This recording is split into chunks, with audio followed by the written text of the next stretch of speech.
Hey guys, Aaron Cybertron Zeng here, and today I'm back with another episode of Road to Ranked, where I climb the online VGC 17 ladder and provide live commentary as I go. Just jumping back into things with the Snorlax Pheromosa team, like I mentioned. Thank you for all the suggestions that you guys had in yesterday's video about what you would like to see for the next team. Definitely still open to any suggestions, so let me know in the comments below. I'm open to really trying out anything, and I think I may have already given you guys like a in real life update on stuff that's going on, as we're going to find Chris from Australia for our first opponent of the day. But basically, I'm finishing up my semester here at college, so I'm going to be moving back to New York once it's done, and I'm going to be at some events. So if you're at the Toronto Regionals or Madison Regionals, I'll be both of those, and once I'm home I can finally focus a little bit more on making dedicated content. So thank you as always for supporting the channel. Chris here is a team of Porygon, Gyarados, Arcanine, Kartana, Tapu Koko, and Gigalith, or Gigalith. So, let's see, I'm really scared of the Arcanine. I feel like Persian Pheromosa is actually a decent lead because of Pheromosa being able to Z-move the Koko, but I don't know if my opponent knows my team, since at this point, a decent amount of people have seen this team. I really want Lax in this match because of everything bar Kartana, so maybe my goal is to play around the Kartana, like prioritize knocking out Kartana and sweep with Lax. And I think I'm actually going to go for that. So Persian Pheromosa in the front just to put on a lot of pressure because Foul Play does a ton of damage to Arcanine. And then, yeah. So going to get into game 1 of today's episode. As always, if you guys enjoy Road to Ranked, please share support by leaving a like in the video. I'd really appreciate it. Chris's team is the exact same 6 as a bunch of top players have been using. Nick Navarre got top 8 at the Melbourne International with, and we've seen variants of it. So I'm wondering if that's the exact same team. That one had like Bounce Gyarados, you know, like, what's it called? Koko Arcanine. Okay, that's actually super nice. Yeah, so that set had like Assault Vest Arcanine, Koko with the Fairy Z move. So my safest play turn 1 here is to just fake out and Poison Z move. But we could just see a double protect come out. But if you don't know on Poison Z move, then you don't double protect. You probably just go on the offense. I think I'll play it safe turn. I'll just fake out and Z move. Even if I don't get it off, I do enough damage that maybe Poison Jab can pick up the knockout. And get some chip damage off on Arcanine. But that's one of the downsides, like, running a team, like, once people start recognizing it. Like, the Z move on Pheromosa is a really, really cool tech, but if you know it's coming your way, then you just protect, and we actually do just see protect. So, that's a little bit of a bummer. We'll see if Arcanine protects. Okay, given that it didn't, I'm thinking maybe it's the same Assault Vest variant as Nyx. That one had Bulldoze as well, so I have to be aware of that. I wonder how much Acid Downpour does here through Protect. I know it knocks out Koko normally even at -1, so it should still do around like 25-30%, I think. But maybe I want to conserve the Pheromosa, because I know there's probably a Kartana in the back. Yeah, I think it's still in Poison Jab KO range. I don't know, honestly, though. That's tough to say. But I don't want to get Dazzling Gleamed here. I think I will just Foul Play and Poison Jab. If Koko switches out into Arcanine, then, or sorry, Kartana, then I get a free switch into my Arcanine and my Pheromosa goes down, and I get a Foul Play off against Arcanine. I could have High Jump Kick Koko. I don't know, that would have been a cheeky read. Maybe I should get a Conserve Pheromosa though, because there's potential of a Porygon and a Gigalith in the back. And Koko does switch out, yeah. It's a Porygon. I'm still okay with that, because now I can bring in Snorlax relatively free. Arcanine, if it goes for a Flare Blitz, will take a ton of recoil damage. That plus Foul Play, maybe we'll just pick up the knockout? I don't know. But, I probably should have switched out my Pheromosa there, decided to play it safe. It actually goes for a Wild Charge.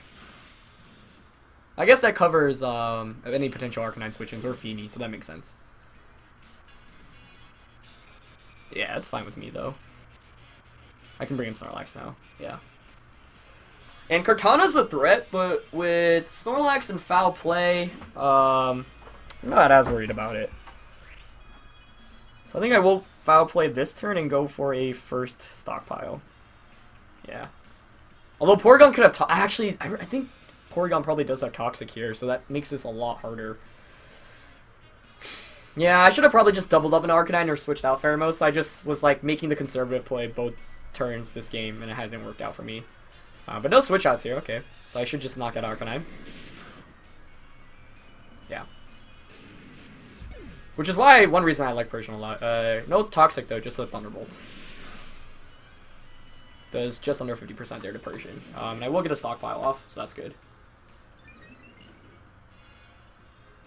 But the issue is now that Coco probably comes in for my opponent. I would prefer to see Kartana here, because if it's Kartana, I can just Parting Shot into Arcanine, but it's going to be Coco, yeah. It's the correct Pokemon to bring in. So now the question is my opponent going to Dazzling Gleam or T-Bolt? You probably T-Bolt Persian, right? I can't switch Arcanine into that. Oh, I think I screwed up. Yeah, I definitely screwed up. Because Return's not going to knock out Coco. I maybe should have Belly Drummed. Yeah. Do you Dazzling Gleam? I feel like T-Bolting Persian is definitely the correct play. I guess I can try to Parting Shot if anything and go for a Facade onto Coco. It comes down to what my opponent's last Pokemon is, actually. If it's... Oh, I'm faster! Oh, that's not good. Well, actually, maybe. No, I should have targeted Coco, though, if I assumed I was faster. That was bad, that was bad, that was bad.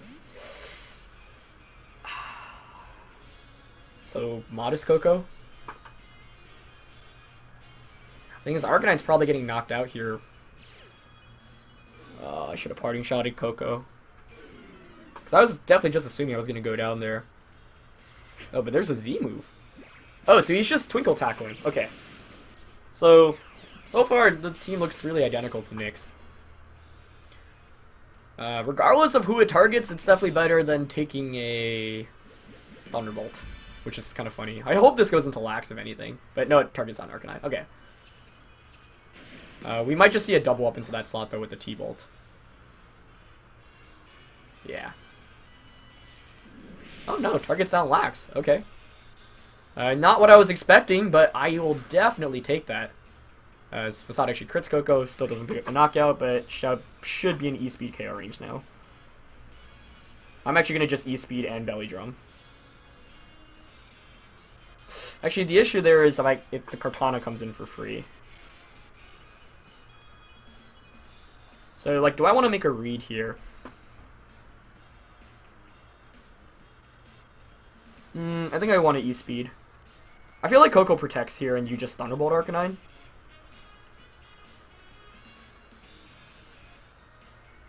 Yeah, I'm going to E-Speed Belly Drum. And this is based off a read expecting Coco to protect, but it actually switches out, okay.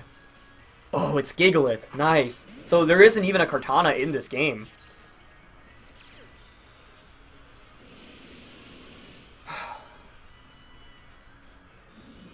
So E-Speed comes out. Going for a freeze, probably. Yeah. Does minimal damage, get my Belly Drum off. Nice. I think I should be able to just close out this game with Snorlax and Porygon.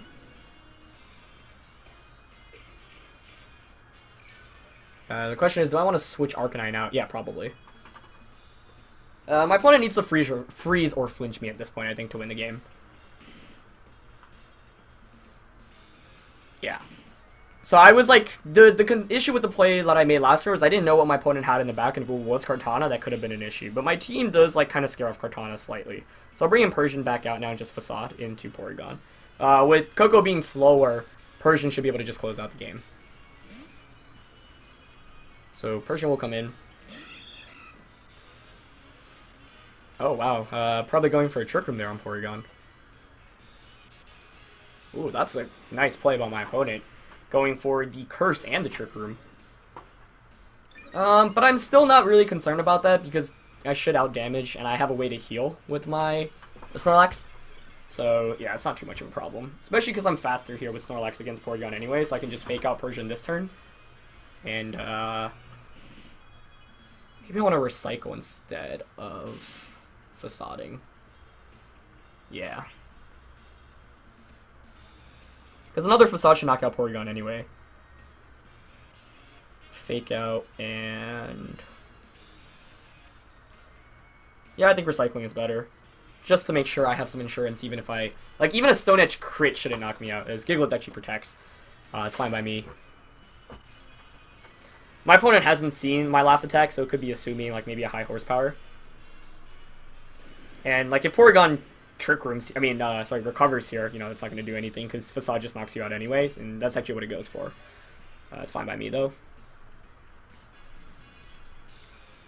I might actually switch Persian out here into Arcanine, because Arcanine has done its job, and Persian's faster anyway, and I've got, like, in terms of speeds, I've got things pinned down.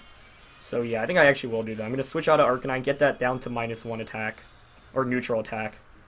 And then I can switch back in to pressure Fake Out again, forcing it to protect, basically.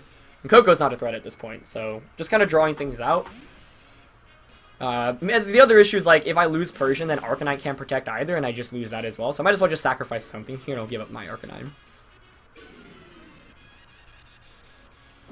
Yeah, so we just see Rock Slide. Flinch, you know, that's my opponent's fishing for those at this point, basically. So if Snorlax doesn't get flinched here, I feel really good about my position. Okay, nice. So now I have my Berry. Facade here will knock out Porygon as well. Great. So yeah, Kartana was the main thing I was really scared of in this matchup, but fortunately it did not even come out. And you'd imagine if Coco did switch out into Kartana the turn I belly drummed, I actually would have been in a really awkward position. Would have come down to whether, like, a Sacred Sword plus a Thunderbolt could have knocked me out. But, like, my Arcanine would have been locked into E-Speed as well, which would have been bad. But now Coco just comes in, I can just Fake Out and Facade again. Yeah, there's little downside to that.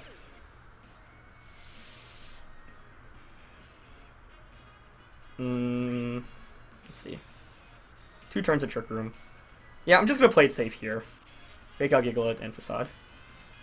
Because my Snorlax should win the 1v1 against Gigalith. Because I can heal and Gigalith maybe have some berry, but I can infinitely heal. So we need to flinch me infinitely. And we don't see any protects, which is, yep. I didn't want to, like, go and commit too hard into a double or anything there, specifically for the reason that if Coco gets a Thunderbolt off, like, that's how I can lose this game still. So I might as well just Facade twice until let Coco slop, forcing it to need a double protect to even get an attack off. Sandstorm subsides there, which means Persian doesn't take that chip damage. I wonder if that means I can actually survive a Rock Slide, because that would be huge. But now I'm just going to Foul Play and Facade continuously into Gigalith. So, yeah, we should be pretty much good in this game. Definitely long and drawn out, but I'm glad I brought Snorlax, because in Team Preview I was even, like, slightly hesitant to bring Snorlax in the first place, but definitely the right call. As we do just see Rock Slide come out, so fishing for flinches or crits right now. Yeah, it doesn't even knock out Persian, so that's actually huge, because it means now I can Foul Play outside of Trick Room. And I can survive another Rock Slide, too, so the Mago Berry coming in huge there. No flinch either there, so Facade still should do a very decent amount there to Gigalith. Yep. And Foul Play comes out. So no flinches on either, which is very fortunate. Kind of rare to see when you're going up against Rock Slide, as Trick Room expires. So, we saw that the Facade did more than Foul Play, so I'm just going to Caution Facade instead of Foul Playing, because I do not want the Gigalith to potentially heal back from a berry and crit me or whatnot. So this should ensure me the win. Unless Facade gets like a low damage roll, and the last one was a high damage roll. Nice. GG. That was definitely an intense one, but managed to pull out with the win. My opponent's team was really scary in general, though. Like, Kartana, anytime I see Kartana with this team, I'm like, oh, you know, I have to think twice about bringing Snorlax.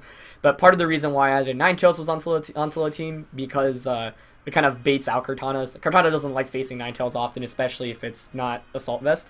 Like AV, sure, that's okay, but you still, you know, you still get 2 KO. But like Sash, the Hail breaks your Sash and Blizzard just knocks you out, and that might have been the Scope Lens variant let Nick use. And if that's the case, then you know Scope Lens absolutely cannot survive against the Blizzard.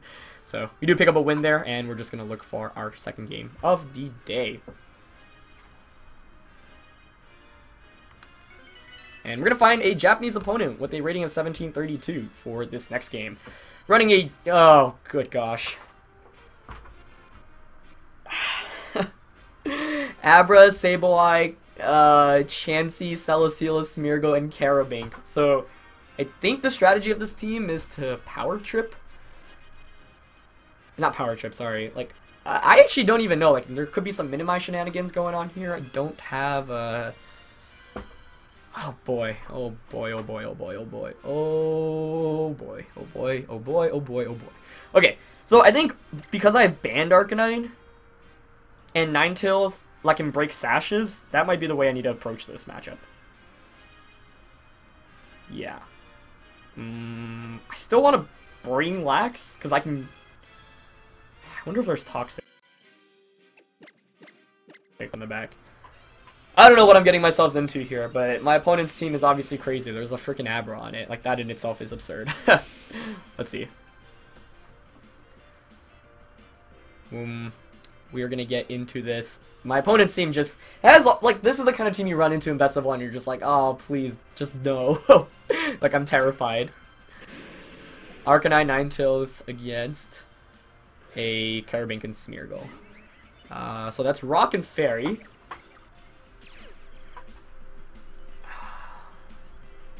I really don't know what's coming my way. It could be Scarf Smeargle for all I know. Like, I'd love to just close combat Blizzard, and I think that's what I will go for.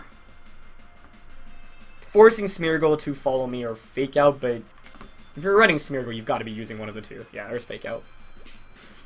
It goes into Ninetales, though. I mean, I wonder how much ban close combat does against Carabink.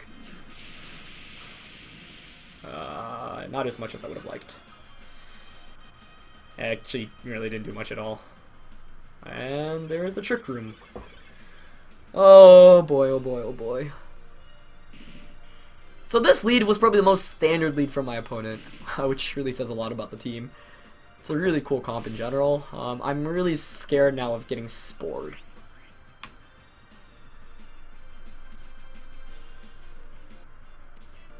Oh, I was gonna say, how did I lose my Sash on Ninetales? Then I remembered. Oh boy. I think I'm gonna conserve Arcanine here and bring in Lax. And Blizzard. Yeah.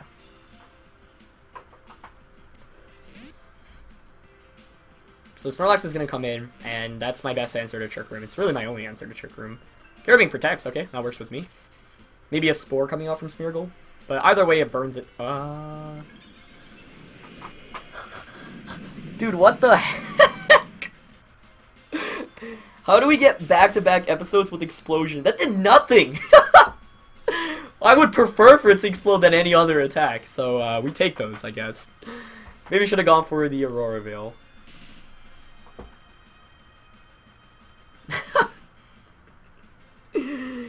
Okay. I remember, like, back in Gen 4, yeah, like VGC 2010, occasionally you would see, like, Explosion and stuff like that. Okay, so we're gonna see Chansey come in. To be honest, I might literally just Belly Drum here, and Aurora Veil. Yeah. I don't know what my opponent's plan is right now. But I also really don't know. I think Carabink gets that attack where you can, like, swap stats. But, like, Snorlax is at +6 now. So, yeah, that's the move. Guard split. So what does that do? It's, yeah, shared its guard. Oh, here's the minimize. Actually, I don't know why I Aurora Veiled when that combination of Pokemon probably isn't attacking me anyway. But I am going to swap out Ninetales because I do want the Hail in the future. Because Blizzard hits outside of... Or sorry, Blizzard is going to be 100% accurate even if Chansey continues to minimize. But if I hit this Facade, you know, I'm in a pretty good spot already. I should have brought in Feeny, though, because this team is probably going to try to Toxic me to death. How many turns of Trick Room do I have left? 2. You know what? I'm actually just going to stay in. Because I want the free switch in. Like, both Ninetales, or Pheromosa and Arcanine have close combat, which can really do a lot of damage to Chansey. And I do hit the Facade. That's super nice.